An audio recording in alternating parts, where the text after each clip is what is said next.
Adjon Isten, boldog új évet mindenkinek! A mai posztban a Mars-Plutó szembenállásáról lesz szó. Ez az égi esemény a mai napon pontosodik be. Ez a fényszög végülis nem először pontosodik be most, tavaly is megtörtént már.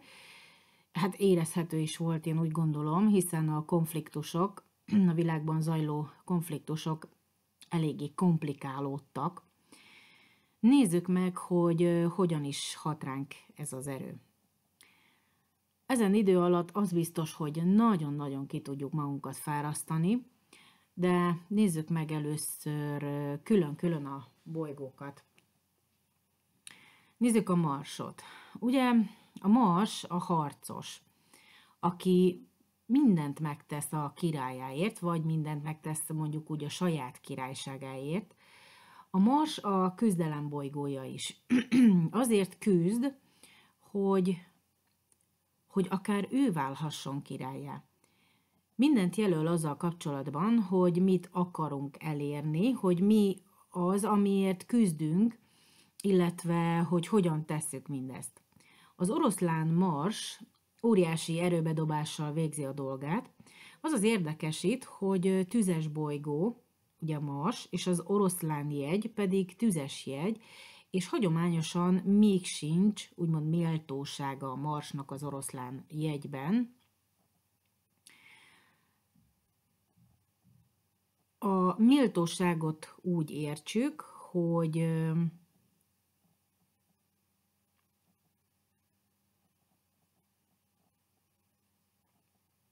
egy vándor úgy érzi magát egy királyságban, hogy mégis idegen területen van, mert nem biztos, hogy ott tudja megvívni azokat a harcokat, amelyekre ő hivatott. Na most ezt a Marsot éri szemből a Plutó támadása. Ez egy nagyon nagy feszítő energia. Beszéljünk a Plutóról. A Plutó a szélsőségek bolygója. A Mars, visszatérve, ez egy személyi jelölő bolygó, ami a cselekedeteinket, az akaratunkat, a tetteinket, a vágyainkat hivatott jelképezni. A Plutó pedig mindezeket nagyon szélsőséges formában próbálja előhívni. Ez azt jelenti, hogy túlzásokba esünk. Tehát amikor szélsőségek vannak, akkor nincsen középút. Vagy az van, hogy semmit nem csinál az ember, vagy pedig az van, hogy mindent meg akar csinálni egyszerre. Egyik sem jó, mert hogyha elveszünk a sok tennivalóban, és ráállunk erre a pályára, hogy Úristen, nekem mennyi dolgom van, és nekem ezt mind meg kell csinálnom, mindent meg kell tennem, mondjuk azért, hogy például én legyek a legjobb, tehát én legyek a király abban, amit csinálok. Óriási erőbedobással képes az ember tenni. Ha ez az akaratban nyilvánul meg, akkor brutálisan akaratossá válhatunk, és ez meg megint nem tesz jót sem magunknak, sem a környezetünknek. A másik véglet, hogy azt mondjuk, hogy Úristen, mennyi dolgunk van, jobb, hogyha bele sem fogunk semmibe, szépen hátradőlünk, mint a király a trónján, kényelembe helyezzük magunkat, és hát egyszerűen azt mondjuk, hogy nekem most nincs erőm és energiám ennyi mindent megcsinálni, nincs is rá időm, inkább akkor fogom magam és hátradőlök, és nem csak semmit. Na, akkor utána pedig jön a kapkodás, mert az ember egyszer csak ráeszmél, hogy ezt se csináltam meg, azt se csináltam meg. Mennyi mindennel el vagyok maradva. Egyik sem jó, és a Plutó, ugye ez a szélsőséges behatásával ráébreszti az embert arra, hogy az sem neki, sem másnak nem jó, mert csak csinálja, és akkor ez ennek lesz az eredménye, hogy elképesztően elfáradt. Tehát amikor ez a fényszög egy kicsit oldódik, akkor érezzük majd, hogy Jézusom, de fáradt vagyok, és hogy azt a mindenségét, én nem tudom, mi van velem, de ólomból vannak a kezeim, a lábaim, és én már nem tudok semmit se csinálni. Ezért aztán ez alatt az idő alatt az lenne a feladat, hogy valahogy ennek a két bolygónak az összhatását olyan módon gyúrjuk egybe, hogy teszem azt, a Plutónak a jelentés tartalmai közül azt próbáljuk meg kiszűrni, hogy hogyan tudjuk a dolgokat átalakítani. A Plutó bolygó a transformáció bolygója is, és amikor azt mondjuk, hogy átalakítani a cselekedeteinket, akkor ezt úgy kell érteni, hogy transformálni. Ugye a transformáció az mindig egy totális átalakítás, tehát itt nem arról szól a dolog, hogy egy picit valamin változtatunk. Nagyon jó lenne felismerni azt, hogy mit kellene ahhoz teljesen megváltoztatnunk, hogy eredményesebbek legyünk, és azt, hogy hogyan. Mondjuk eddig úgy csináltuk a dolgainkat, hogy ész nélkül kapkodtuk fűhöz, fához, vagy nem érdekelt minket az, hogy ki mit gondol, vagy hogy kinek mit ártunk, akkor ezt a fajta megoldási mechanizmust kellene lecserélnünk, és megfontoltabb megoldásra törekedni. Ám ha mondjuk régóta totyorgunk egy helyben, és túlságosan bele vagyunk ragadva egyfajta metódusba, és nem vagyunk hajlandóak egy kicsit sem kitekinteni a saját burkunkból, amit ugye teremtettünk, akkor azon változtassunk. Elhangzott ugye az a mondat, hogy ártó szándék. A Mars ugye a szándék, és a Plutó nem épp ugye a kedves bolygók egyike, hozzá tartozik Hádész, az alvilág ura, hát akihez nem kedves történet tartozik, de ezt most nem boncolgatnám külön. Árthatunk ugye magunknak is, és árthatunk másoknak is azzal, hogy ha nem vagyunk hajlandóak beismerni azt, hogy képtelenek vagyunk a változtatásra. Tehát ez is egy ártás. Próbáljunk meg ezen idő alatt a dolgainkat úgy irányítani, hogy ne készítsük ki sem magunkat, sem másokat, ha lehet. Ez egy nagyon haragos és nagyon harcias energia. Próbáljuk meg ezt az energiát úgy hasznosítani, hogy önmagunk felé elismerően tudjunk elszámolni. Arra nagyon jó ez az energia, hogy megoldjunk egy csomó mindent, amit esetleg eddig nem sikerült, amit még mondjuk tavalyról halogattunk akár, de próbáljuk meg ezeket a dolgokat úgy megoldani, hogy ne okozzunk ezzel másoknak problémát, hát és persze saját magunknak sem. Tegyük mindezt úgy, hogy ne merítsük le teljesen magunkat, ha lehet.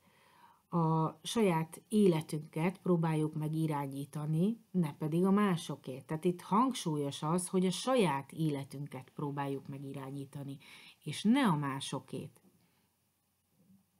Ha csak belegondolok, ha csak nem ez a feladatunk, és próbáljuk meg mindezt úgy tenni, hogy használjuk a bennünk élő küzdő szellemet, mert valójában ezt tekinthetjük egy varázserőnek is.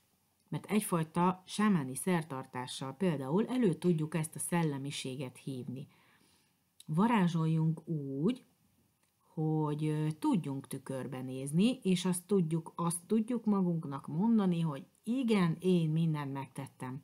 Büszkén és méltósággal tudjunk harcba szállni az igazságért, a saját igazunkért, de ehhez őszintének kell lennünk saját magunkkal is, mert ez már csak így megy.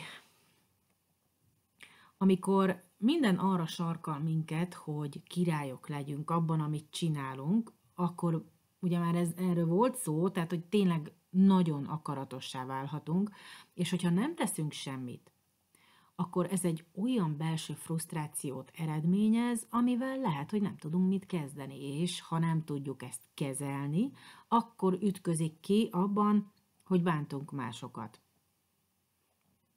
Ez az energia arról is szól, hogy ha befelé gondolkodunk, hogy a belső démonaink ellen küzdünk. Ez így elég melbevágó, de valójában erről is szó van. A Plutó bolygóhoz tartozik például a manipuláció. Érezhetjük ezért úgy is, hogy manipulálnak minket. Mindenképpen valahogy más útra akarnak minket terelni. Valami olyan erő és energia van a háttérben, aminek nem vagyunk tudatában, de azt érezzük, hogy valami rajtunk kívül eső dolog nem jól hat ránk, és ez az a fajta manipulatív erő és energia. Valójában ezt felfoghatjuk úgy is, hogy megpróbáljuk befelé fordítani. Vagyis, hogy mi magunk is képesek vagyunk gyakorlatilag manipulálni, még önmagunkat is, és ez az a transformatív erő, ami arról szól, hogy hogyan tudjuk átalakítani a belső küzdelmünket. Mert ugye ez az egész energia egy nagyon erőteljes belső küzdelem. Tehát itt erről van szó, a Mars-Plutó szembenállása egy hatalmas belső küzdelem. A manipuláció ellen való küzdelem. A belső átalakítás ellen való küzdelem. És itt van az a pont, hogyha tudatosítjuk azt, hogy nekünk nem kell küzdenünk ez ellen, hogy máshogy történjenek a dolgok, hanem megengedjük azt magunknak, az életünknek, akkor tudjuk pozitívra formálni ezt a pozitív eseményeké átgyúrni ezt az erőt. Ehhez azonban észre kell vennünk, hogyha valaminek lejárt az ideje, és mint egy belső démon ott ül a nyakunkon, és ez rossz érzést, és ez vált ki, és ez súgja a fülünkbe, hogy de hát én eddig is így csináltam, és eddig működött, és én így tudom csinálni, és máshogy nem is kész. Nos, hogyha ebből ki tudjuk vetkőzni magunkat, ebből a gondolatiságból, ezzel tudjuk legyőzni azt a belső démont, amely arra kényszerít minket, hogy a bevált, megszokott megoldási mechanizmusokhoz ragaszkodva csináljuk csak tovább a dolgainkat. Mert itt ez a feladat, hogy hagyjuk el ezeket, mert ezek azok a sötét erők, amiket még nyomasztónak érzünk, és valójában ezekkel küzdünk, és hogyha fölfogjuk azt, hogy ez a küzdelem hiába való, akkor tudjuk átalakítani. Mikor erre rájövünk, akkor jutunk el valójában arra a pontra, hogy azt érezzük, hogy teljesen belefáradtunk a küzdelembe és a harcba, és többet már nem tudunk tenni. Akkor tudjuk elengedni valójában ezt a történetet, és akkor érkezünk el a nyugvópontra. Akkor tudjuk elengedni, amit én úgy szoktam megfogalmazni, hogy inkább megengedni saját magunknak, hogy ne harcoljunk, és ne küzdjünk többé önmagunkkal, és a külvilággal sem. Mindenkinek megvan a lehetősége, és megvan a képessége arra, hogy változtatni tudjon az életén, változtatni tudjon a szokásain, a cselekedetein. Hiszen mindenki vágyik valójában arra, hogy máshogy történjenek vele a dolgok, ahhoz viszont el kell tudni engedni azt az energiát, ami fogságban és rabságban tart minket. Így tudjuk felszabadítani a bennünk élő démonokat. Így válunk tehát méltóvá a saját életünk irányítására, ha irányítani tudjuk az akaratunk által a cselekedeteinket, a küzdőszellemünk energiáját felhasználva, harcolunk azzal a belső kényszerrel, ami fogva tartja a változtatás képességét bennünk. Megengedjük végre magunknak, hogy az életünk folyását gátló befagyott energiát szabadjára engedjük, hogy végre máshogy alakuljanak a dolgok. Amikor azt mondja a belső hang, hogy elegem van mindenből, azt halljuk meg. Kérlek, halld meg. Mit mondunk magunknak? Azt, hogy elég. Elegem van, elég. Nos, április közepétől erősödik majd újra ez az állapot, amely április 27-én éri el újra a csúcsát, majd lecsengése is körülbelül 2 hét lesz, mint ahogy most is. Ezzel egy időre elbúcsúzhatunk végre a Mars-Plutó oppozíciójától, amely a világban is és az életünkben is, bennünk is felszította nagyon erősen a háborús helyzetet. Kívánom, hogy